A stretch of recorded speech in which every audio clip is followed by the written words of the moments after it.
मकर राशि वालों, आप सभी का बहुत बहुत स्वागत है मकर राशि भिंड यूट्यूब चैनल में।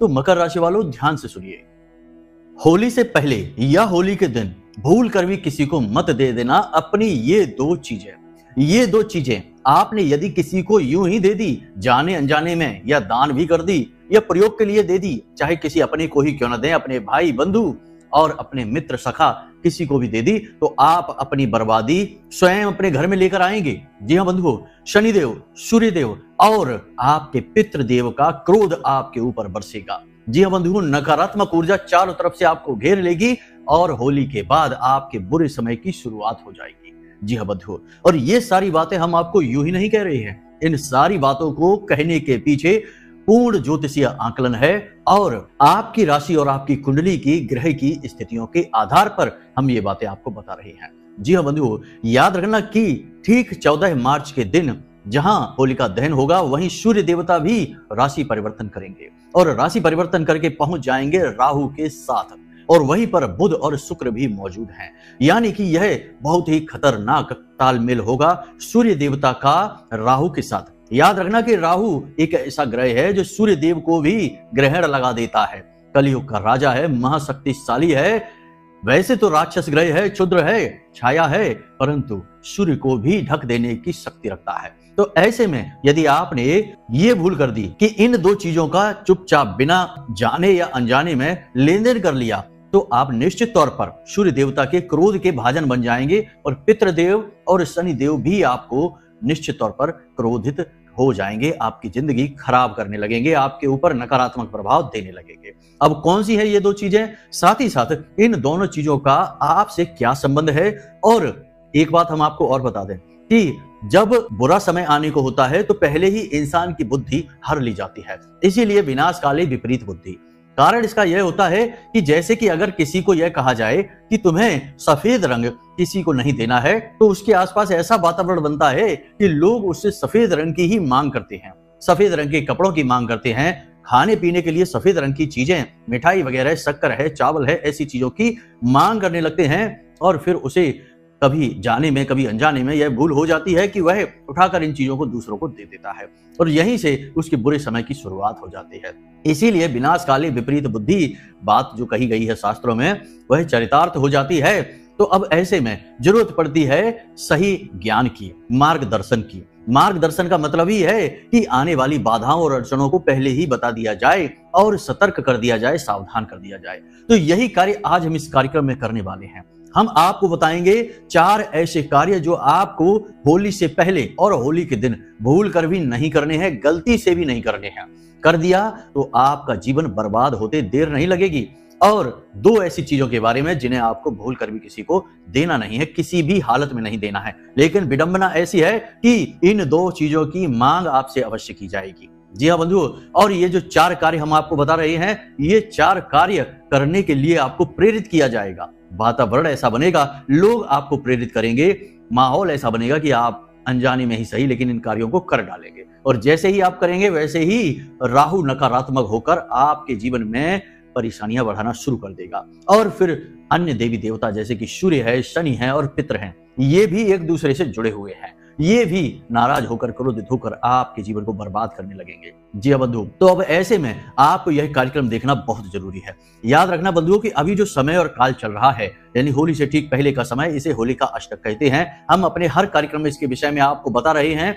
इस समय पर हर प्रकार की नकारात्मक सकारात्मक कोई भी ऊर्जा हो, अत्यंत बलिष्ठ हो जाती है, सक्रिय हो जाती है, और ऐसे में आपके द्वारा की गई किसी भी गलती का आपको कई गुना फल मिलेगा और शुभ कार्यों का भी आपको कई गुना बढ़ चढ़कर फल प्राप्त होगा। इसीलिए हमने आपको कई छोटे छोटे शुभ कार्य, उपाय, क्रियाएं अनेक कार्यक्रमों में बताई है। इस कार्यक्रम में भी हम आपको एक बहुत ही शक्तिशाली और छोटी सी शुभ क्रिया के विषय में बताएंगे, इसे आपको जरूर करना है। आज जब आप इस कार्यक्रम को देख रहे हैं तो कल से ही इस क्रिया को करना शुरू कर दीजिए। अगर आपने 3-4 दिन भी ये क्रिया कर ली, यानी कि होलिका दहन के दिन तक ये क्रिया चलेगी, तो आपका जीवन धन्य हो जाएगा, आपके ऊपर भगवत कृपा प्राप्त होगी, महादेव के साथ साथ नारायण श्री हरि विष्णु की कृपा भी आपको प्राप्त हो जाएगी।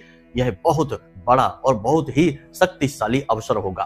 जब आप दो दो देवों के, जो कि बहुत बड़े देव कहे जाते हैं, महादेव कहे जाते हैं और सृष्टि के संचालक नारायण कहे जाते हैं, इनकी कृपा के पात्र बनेंगे। तो बस बंधुओं, कार्यक्रम को अंत तक देखना है। हम आपको उस क्रिया को कार्यक्रम के अंत में बताएंगे। पहले आपको चीजों के बारे में और कार्यों के बारे में बताएंगे। अंत तक कार्यक्रम में रुके रहना है और सारी बातों को अच्छी तरह से समझ लेना है। बाद में न कहना कि गुरुजी आपने बताया तो था लेकिन हमने बात नहीं मानी और आज देखो कि आपने जो कहा वह सब कुछ सत्य हो गया। अक्सर यही लोग हमसे कहते हैं, तो आपको भी कहीं ऐसा ना कहना पड़ जाए, इसलिए कार्यक्रम को अच्छी तरह से समझ भी लेना है। तो चलिए बंधुओं, महामाई को याद करते हैं, कार्यक्रम को शुरू करते हैं। कमेंट बॉक्स में प्रेम के साथ, भाव के साथ लिख डालिए, जय मां भद्रकाली कृपा करो। महामाई निश्चित तौर पर आपके ऊपर कृपा करेंगे। साथ ही साथ 14 मार्च को यानी महारात्रि के दिन हम एक विशेष महाअनुष्ठान का आयोजन करने जा रहे हैं। यदि आपको उसमें भाग लेना है तो वीडियो में नंबर दिए गए हैं, उन नंबरों पर फोन करिए और उस अनुष्ठान के लिए जो दक्षिणा लगेगी, क्योंकि बिना दक्षिणा बिना अर्थ के तो कोई भी कार्य नहीं हो सकता है, तो उस दक्षिणा के विषय में ज्ञान प्राप्त कर लीजिए। उस दक्षिणा से आपके लिए नारियल, चुनरी, महामाई का श्रृंगार खरीदा जाएगा, जो आपकी तरफ से महामाई के चरणों में अर्पित किया जाएगा और आपके नाम से आहुतियां यज्ञ में की जाएंगी, हवन में की जाएंगी और आपकी अर्जी महामाई के चरणों में लगा दी जाएगी। तो ये सारी क्रिया के लिए थोड़ी बहुत अर्थ दक्षिणा की आवश्यकता रहती ही है। जो कुतर्की हैं, बुद्धिहीन हैं, वे इस अनुष्ठान से पूरी तरह से दूर रहें। उनका भगवान ही मालिक है, उनका कोई कुछ नहीं कर सकता। जिन्हें सचमुच में ईश्वर की कृपा, महामाई की कृपा चाहिए, केवल वो ही फोन करें। बाकी कुतर्की से हम हाथ जोड़ते हैं कि दूर रहें, कहीं और ही जाएं। तो चलिए बंधुओं, कार्यक्रम को शुरू करते हैं, मूल विषय को प्रारंभ करते हैं। बंधुओं, अगर आप अब भी सोच रहे हैं कि कुंडली का विश्लेषण कराएं कि नहीं कराएं, क्यों कराएं, क्या जरूरत है कुंडली विश्लेषण कराने की, तो ध्यान से सुनिए। आप इस समय 3 तरीके की स्थितियों में फंसे हुए हैं। एक स्थिति तो यह है कि आपके ऊपर बहुत कर्जा है, व्यापार चल नहीं रहा है, घर में भी क्लेश रहता है, रिश्ते नातों में भी उथल पुथल मची हुई है। तो अब इस स्थिति में आप कैसे फंसे? कोई ना कोई ग्रह था जिसने परेशान किया, तो इससे बाहर निकलने का मार्ग क्या है? कुंडली में छुपा हुआ है, इसलिए कराइए। दूसरा कि आप कुछ जीवन में करना चाहते हैं, निर्णय ले नहीं पा रहे हैं, समझ में आ नहीं रहा है कि क्या करें क्या ना करें, तो इस स्थिति में श्रेष्ठ मार्गदर्शन कौन करेगा? आपके ग्रह, आपकी कुंडली। तीसरा कि आपकी जिंदगी में आपने सब कुछ हासिल कर लिया है, कामयाबी भी हासिल कर ली है, रिश्ते नातों में भी सुख शांति है, परंतु आपके मन में एक बेचैनी है, क्योंकि अब तक शायद आपने वह हासिल नहीं कर पाया जिसके लिए आपका जन्म इस धरती पर हुआ था। यानी कि अपने सही उद्देश्य को आप अब तक हासिल नहीं कर पाए हैं। तो वह उद्देश्य क्या है, क्यों आप इस धरती में, इस संसार में आए हैं, उस उद्देश्य को जानना है। इसको जानने के लिए आपको कुंडली दिखानी है। तो आपके जीवन में जो भी परिस्थितियां हैं, इन परिस्थितियों के सही कारण और उनके निवारण को केवल आपकी कुंडली बता सकती है, इसलिए आपको कुंडली दिखानी है। तो बस अगर आप ऐसी परिस्थितियों में हैं तो नंबर हमने वीडियो में दे रखे हैं, किसी भी नंबर पर 10 बजे से 4 बजे के बीच फोन लगाइए। छोटी सी दक्षिणा देने के बाद अपनी कुंडली का श्रेष्ठतम आकलन करा लीजिए। जय माई की। बंधुओं, एक चीज ध्यान से समझिए कि हमारे आसपास जितनी भी चीजें हैं उनकी अपनी विशेष ऊर्जाएं हैं, किसी की सकारात्मक, किसी की नकारात्मक। नकारात्मक चीजें हमारे जीवन को बुरी तरह से प्रभावित करती हैं, इन्हें अपने घर से निकाल ही देना चाहिए, दूर ही रहना चाहिए। और सकारात्मक चीजें हैं वे हमारे जीवन को सुंदर बनाती हैं, सुदृढ़ बनाती हैं। इसीलिए आपने देखा होगा कि लोग अष्ट धातु के छल्ले और कवच वगैरह बनाकर पहने रहते हैं, रत्न वगैरह धारण करते हैं, रुद्राक्ष वगैरह धारण करते हैं, तुलसी की माला है या फिर स्फटिक की माला वगैरह धारण करते हैं। हम तो आपसे यही कहेंगे कि यदि आज आप इस कार्यक्रम को देख रहे हैं तो सबसे पहला कार्य तो यही कर लें कि महामाई, महाविद्या, मां बगलामुखी की हल्दी की माला आज ही धारण कर लें। यदि नहीं कर सकते हैं या आपको जानकारी नहीं है, ज्ञान नहीं है, तो आज ही बाजार चले जाएं, पूजा घर की जो दुकानें होती हैं जहां से पूजा वगैरह का सामान मिलता है, हल्दी की माला लेकर आए, शुद्ध हल्दी की माला हो और उसे 24 से 48 घंटों के लिए सरसों के तेल में डुबा कर रख दें, महामाई के चरणों में रख दें और उसके बाद उसे निकाल कर अच्छी तरीके से साफ करके गंगा जल से धो के उसे अपने गले में धारण कर लें। हल्दी की माला इस दुनिया का, इस ब्रह्मांड का सबसे बड़ा रक्षा कवच है। यह मां बगलामुखी को समर्पित है और जो भी व्यक्ति हल्दी की माला धारण कर लेता है उसके आसपास बालगा कवच सक्रिय हो जाता है, इसीलिए इस माला का महत्व बढ़ जाता है।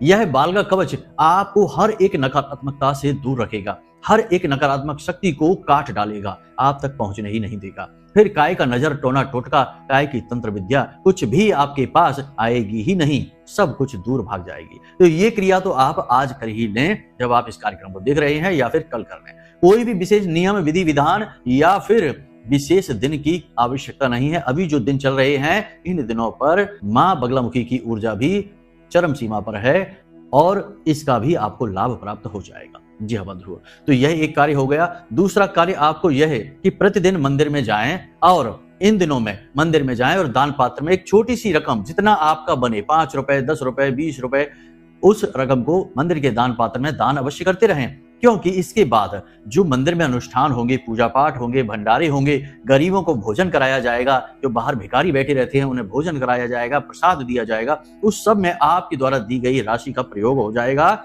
और बिना कुछ किए ही आपको दुनिया भर का पुण्य प्रताप फल, दैवीय कृपा प्राप्त हो जाएगी। याद रखना कि मंदिर जो होते हैं वे सकारात्मक ऊर्जा के केंद्र होते हैं। वहां से नाना प्रकार से लोग अपने जीवन में पॉजिटिव एनर्जी को लेकर आते हैं। कोई प्रसाद चढ़ाकर, कोई अनुष्ठान करके, कोई कथा भागवत करवा के, कोई मंदिर में दान करके, भंडारे करवाकर, अलग अलग प्रकार से अपने जीवन में सकारात्मक ऊर्जा, भगवान की कृपा को लेकर आते हैं। तो तर्क कुतर्क के चक्कर में ना पड़ें और जो शास्त्रीय है, जो विधि विधान के द्वारा बताया गया है, नियमबद्ध है, उसी नियम को मानें। तो आप ये कार्य भी जरूर शुरू कर दें, 100% कर दें। अब बात करते हैं 4 ऐसे कार्य जो आपको भूल कर भी नहीं करने हैं। तो होली तक किसी को भी 1 भी रुपया उधार नहीं देना है। एक बात हम आपको बता दें कि रुपए उधार देने की बात आज हम आपको बता रहे हैं और 24 घंटे के अंदर अंदर आपके पास कोई ना कोई पैसा उधार मांगने आएगा। 100% ये बात लिखकर आप रख लीजिए। यदि आप आज इस कार्यक्रम को देख रहे हैं, 24 घंटे के अंदर अंदर कोई ना कोई पैसे आपसे मांगेगा जरूर। आपको पैसे देने नहीं है जब तक कि होलिका दहन यानी 14 तारीख तक। 15 तारीख को आप दे देना। 14 तारीख को सूर्य देवता का भी राशि परिवर्तन है और मीन संक्रांति है, तो उस दिन के बाद आप दे देना, लेकिन उससे पहले नहीं। तो पैसे को दबा कर रखना है, संभाल कर रखना है, यह बहुत ज्यादा जरूरी है। दूसरा कि आपको अपने स्वास्थ्य के साथ बिल्कुल भी लापरवाही नहीं करनी है। याद रखना कि यह पूरा वर्ष मंगल को समर्पित है और मंगल का पहला जो आपसे डिमांड है, मांग है, वह यह होती है कि आप अपने स्वास्थ्य के बारे में सतर्क रहिए, होशियार रहिए, अपनी सेहत को अच्छा, सुंदर, सुदृढ़ बनाकर रखिए। आपको इस समय पर, जब मंगल की ऊर्जा भी चरम सीमा पर है, इस समय पर अपनी सेहत का बहुत ख्याल रखना है। स्वाद के पीछे ना भागें, ऐसी चीजें ना खाएं जो स्वाद में तो अच्छी हैं लेकिन सेहत के लिए खराब है। फास्ट फूड वगैरह से दूर रहिए, उल्टा सीधा भोजन ना करिए, हल्का भोजन करिए, कम भोजन करिए और अपने शरीर को थोड़ा कसरत वगैरह करिए, योग प्राणायाम से जुड़िए, ऊर्जावान बनाइए। इससे आपका मंगल बहुत सकारात्मक हो जाएगा और ये पूरा वर्ष ही मंगल को समर्पित है, तो इसके बाद पूरा वर्ष मंगल आपको बहुत अच्छे फल देगा। क्योंकि देखिए अभी मंगल की ऊर्जाएं, सकारात्मक ऊर्जाएं अपने उत्थान पर हैं, तो अभी आप यदि मंगल का दिल जीत लेते हैं, उसे अपने पक्ष में कर लेते हैं, तो पूरा वर्ष आपके लिए यह बहुत लाभदायक रहेगा। जी हाँ बंधुओं, क्योंकि देखिए बंधु, हम केवल अभी ये जो 14 तारीख का राशि परिवर्तन है सूर्य देवता का, इसके विषय में ही बात नहीं कर रहे हैं। 29 मार्च को शनिदेव का बहुत बड़ा महापरिवर्तन पूरे 2.5 वर्षों के बाद होने जा रहा है, इसके विषय में भी बात कर रहे हैं। तो ऐसे में आपको सावधानियां बहुत जरूरी है रखना। जो कार्य हम बता रहे हैं उन्हें आपको करते रहना है।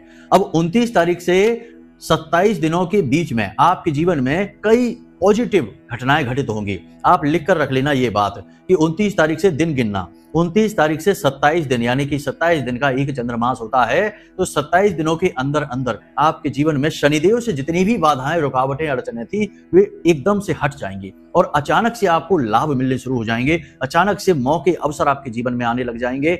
जो व्यक्ति अब बेरोजगार हैं उन्हें नौकरी के अवसर मिलेंगे। व्यापार जिनका रोका पड़ा है, ठप है, उनका व्यापार अचानक से चल निकलेगा। यह प्रमाण होगा कि राशि परिवर्तन शनिदेव का आपके लिए पॉजिटिव रहा है। जी हाँ बंधु, तो इस चीज को भी जरा सा ध्यान रख लेना। हमने इसे आपको बीच में इसलिए बता दिया क्योंकि हमारी बातें प्रामाणिक होती हैं, समय समय पर आप इन्हें चेक कर सकते हैं, जो हम समय के अनुसार आपको बातें बता रहे हैं। तो ये आपको, पहले तो हमने 2 कार्य बता दिए, ये कार्य आपको नहीं करने हैं। अब तीसरा कार्य, इससे आप ध्यान से समझिए।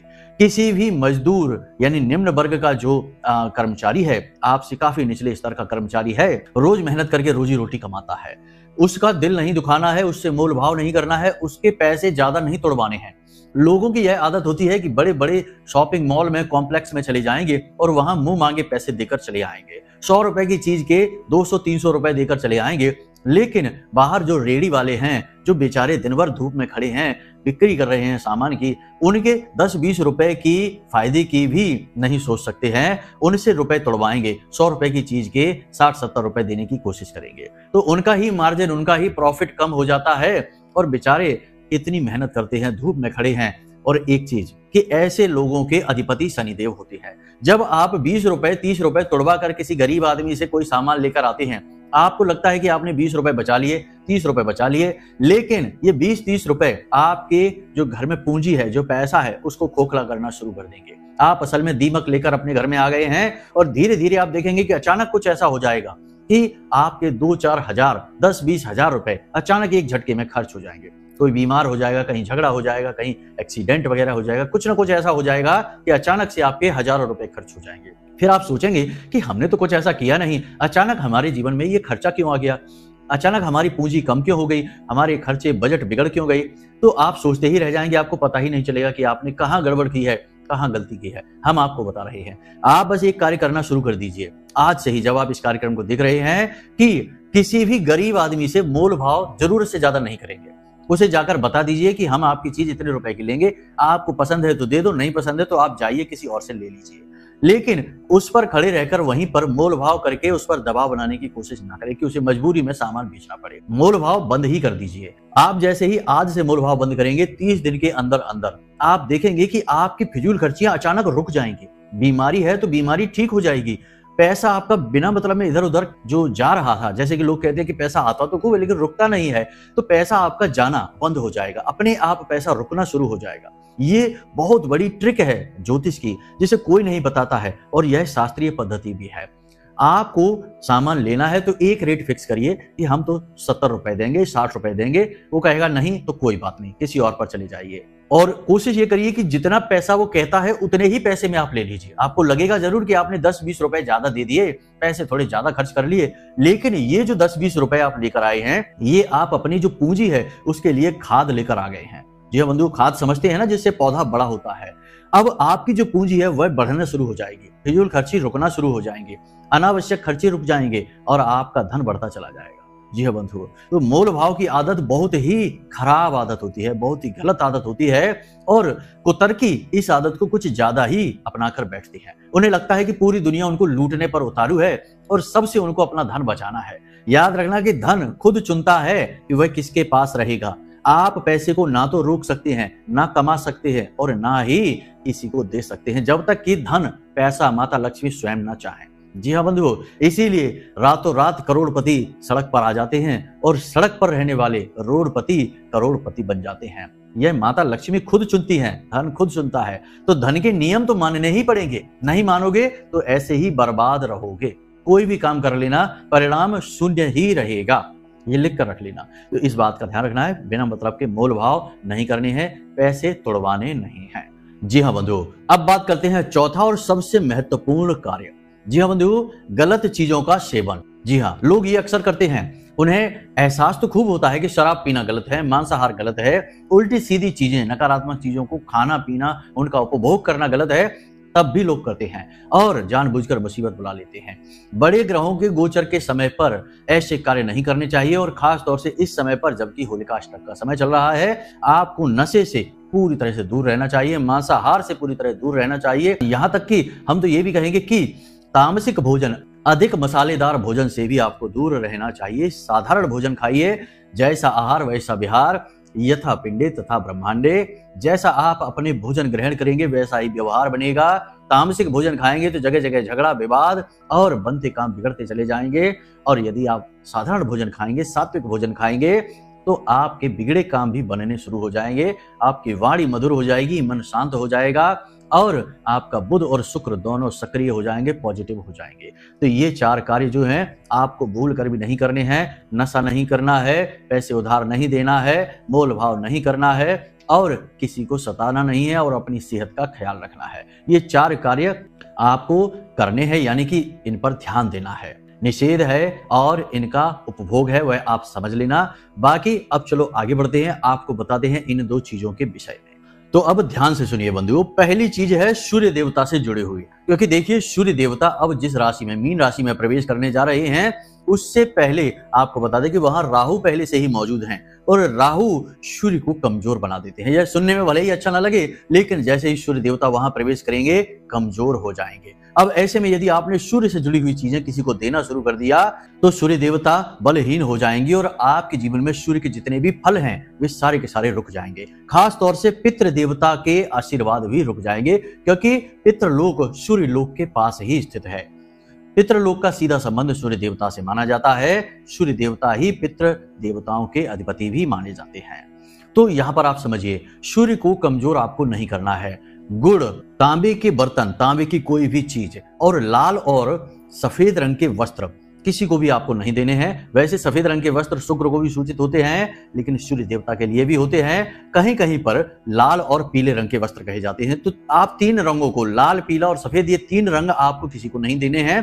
किसी को भी आपको तांबे की कोई भी चीज उपयोग के लिए भी नहीं देनी है। और यहाँ पर आपको सबसे महत्वपूर्ण कि गुड़ किसी को भी नहीं देना है। घर में बात चल जाएगी, घर में लेन देन आप कर लीजिए, लेकिन बाहर किसी को भी नहीं देना है। कभी कभी हम ऐसा करते हैं कि गुड़ से बनी हुई कोई मिठाई किसी को उपहार में दे देते हैं, जन्मदिन में दे देते हैं। ये नहीं करना है, इससे आपको बचना है। सूखे मेवे जो होते हैं ना, उनसे भी आपको बचना है, खास तौर से बादाम, काजू और पिस्ता, इनसे आपको बचना है, क्योंकि ये भी सूर्य के सूचक होते हैं। लोग इनसे बनी हुई मिठाई दे आते हैं और बाद में सूर्य कमजोर करके बैठ जाते हैं और फिर दुखी होते हैं। फिर नौकरी में परेशानी, व्यापार में परेशानी, मान सम्मान की कमी और स्वास्थ्य खराब हो जाना, ये सारी दिक्कतें जीवन में शुरू हो जाती हैं। तो इसका आपको भूल कर भी लेन देन नहीं करना है। अब दूसरी चीज, इसे जरा ध्यान से सुनिए।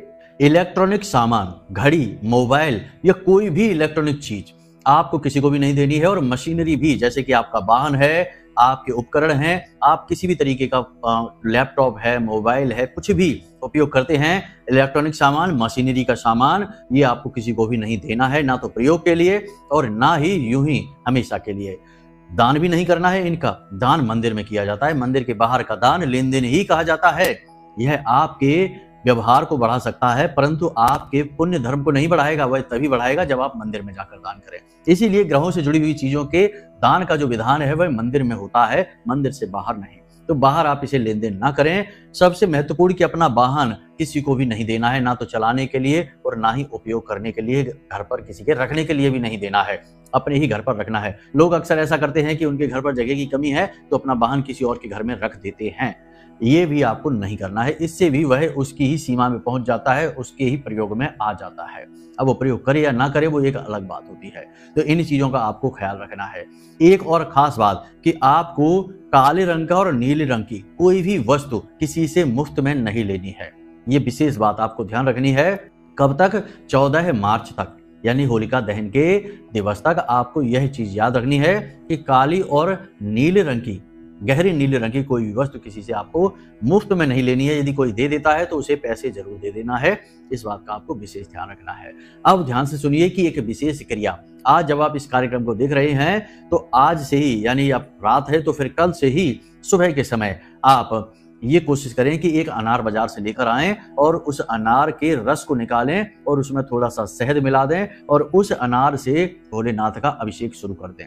आज जब आप इस कार्यक्रम को देख रहे हैं तो आज से ही कर दें। यदि व्यवस्था हो सकती है तो अनार का रस घर पर ही आकर निकालें, बाजार से ना लेकर आएं। अनार का अभिषेक शहद मिला हुआ यदि कोई व्यक्ति भोलेनाथ को अर्पित कर देता है तो इससे न केवल भोलेनाथ अत्यंत प्रसन्न हो जाते हैं, बल्कि नारायण श्री हरि विष्णु भी बहुत ही खुश होते हैं, मुस्कुराने लगते हैं। शास्त्रों में कहा गया है कि अनार का अभिषेक भोलेनाथ को किया जाता है और भगवान विष्णु मुस्कुराने लगते हैं। भले ही योग निद्रा में क्यों ना हो, वहां भी मुस्कुराने लगते हैं। तो ये बहुत बड़ा प्रयोग है। इसे आप कर सकते हैं, जब चाहे तब कर सकते हैं, लेकिन इस समय पर करेंगे, होलिका अष्टक के समय पर, तो इसका आपको कई गुना बढ़ चढ़कर लाभ प्राप्त होगा। जी हाँ बंधु, तो बस इन प्रयोगों को आप करें, इन सावधानियों को बनाकर रखें और हर एक बात को समझकर उसे अपने जीवन में उतारें। तभी कोई भी बात, कोई भी ज्ञान फलित होता है जब उसे जीवन में उतारा जाता है। केवल सुन लेने मात्र से, पढ़ लेने मात्र से ही जीवन में ज्ञान का लाभ प्राप्त नहीं होता है।